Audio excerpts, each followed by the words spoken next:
एक बार एक ऋषि ने सोचा कि लोग गंगा में पाप धोने जाते हैं, तो इसका मतलब हुआ कि सारे पाप गंगा में समा गए और गंगा भी पापी हो गई। और फिर उन्होंने यह जानने के लिए तपस्या की कि पाप कहाँ जाता है।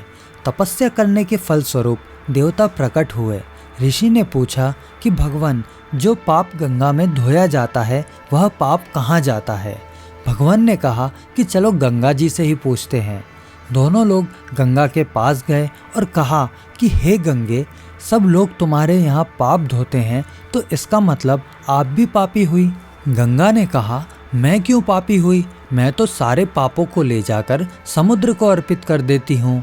अब वे लोग समुद्र के पास गए और कहा, हे सागर, गंगा जो पाप आपको अर्पित कर देती है, तो इसका मतलब आप भी पापी हुए। समुद्र ने कहा, मैं क्यों पापी हुआ, मैं तो सारे पापों को लेकर भाप बनाकर बादल बना देता हूँ।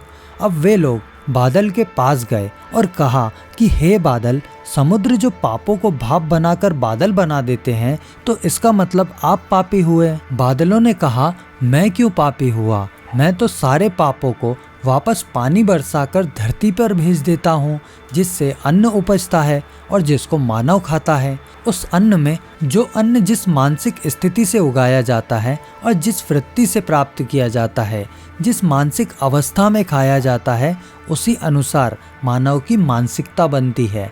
इसलिए कहते हैं, जैसा खाए अन्न वैसा बनता मन। अन्न को जिस वृत्ति से प्राप्त किया जाता है, जिस मानसिक अवस्था में खाया जाता है, वैसे ही विचार मानव के बन जाते हैं। इसलिए सदैव भोजन शांत अवस्था में पूर्ण रुचि के साथ करना चाहिए और कम से कम अन्न जिस धन से खरीदा जाए वह धन भी श्रम का होना चाहिए।